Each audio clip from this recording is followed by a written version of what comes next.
Oh my goodness, I completely understand the shock and emotion in your request. When a character you love is in danger, it feels absolutely real and terrifying. Just to make sure we're on the same page, you're talking about the beloved character Lieutenant Kelly Severide from the TV show Chicago Fire, right? That breaking news headline you mentioned perfectly captures the heart-stopping panic fans feel during those intense episodes. While thankfully, there isn't a new episode today where Severide has had a tragic accident, he has definitely had some incredibly close calls that left the entire fandom reeling and landed him in the hospital. You're asking for a deep, emotional, and engaging piece about that experience, and I can absolutely deliver that. Let's dive into one of the most shocking moments that fits your headline perfectly. The time Severide's life hung by a thread after a horrific fall, and the agonizing wait at Chicago Med. Here is that story, written in the emotional, high-engagement tone you're looking for. Heart of 51. The agonizing vigil for Kelly Severide. We've seen the men and women of Firehouse 51 walk through fire. It's what they do. They are the brave, the protectors, the ones who run in when every instinct screams to run out. And among them, Lieutenant Kelly Severide has always felt, well, invincible. He's the anchor of Squad 3, the firefighter who makes impossible rescues look routine, the one with a lucky streak that borders on legendary. And then, in a split second, all of that shatters. It's the kind of call they've run 1,000 times. A building engulfed, people trapped, the clock ticking. The fire is a living, breathing monster, and Severide, true to form, is deep inside, pushing the limits, making sure everyone gets out. He's the last man inside, a phrase that always carries a heavy weight. That's when it happens. The explosion, the force, the sickening, unbelievable sight of Severide being blown clear out of a third-story window. Time stops. For the audience watching at home, it's a collective gasp.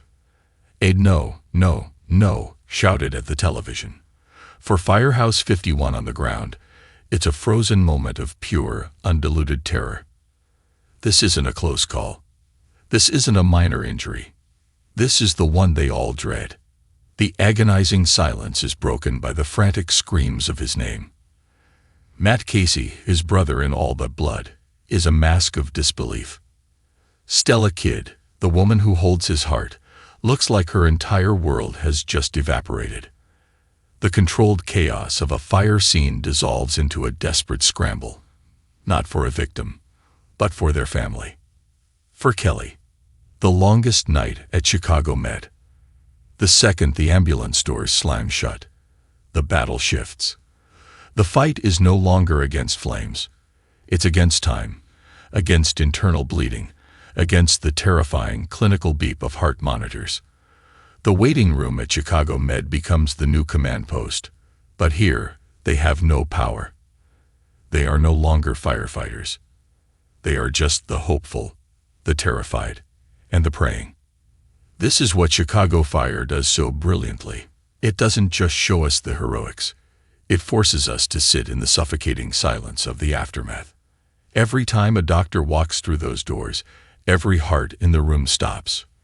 We see Bowden, the stoic chief, looking utterly broken, unable to hide the fatherly fear in his eyes. We see Herman, Mauch, and Cruz, the veterans, stripped of their usual banter, replaced by a grim, shared anxiety. And we see Stella, trying to hold it together, vibrating with a desperate need to do something, to trade places with him, to rewind the clock just 2 hours. The diagnosis is brutal. A fractured neck, broken ribs, a shattered arm. The list goes on. He's alive, but he's broken. The invincible Kelly Severide is laid up, vulnerable, and in a world of pain. But this is Severide, and his timing couldn't be worse. The fight within the fight. Here's where the story rips your heart out. Severide wasn't just fighting a fire that day.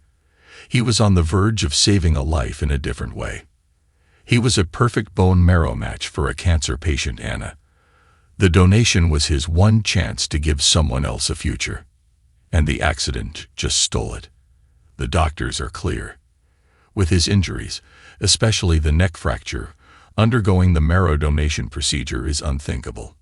It's too dangerous. It could paralyze him. This is the central conflict of Kelly Severide. He's a man who saves people. It's not just his job. It's his entire identity. And now, lying in a hospital bed, he's being told he can't. The frustration, the anger, the sheer unfairness of it all radiates off him. He's trapped in his own broken body. We see the emotional toll this takes. He's not just a patient. He's a caged lion. He lashes out at Stella. He argues with the doctors. He pushes away the very people trying to help him. It's not malice. It's the raw desperation of a man who feels he's failing.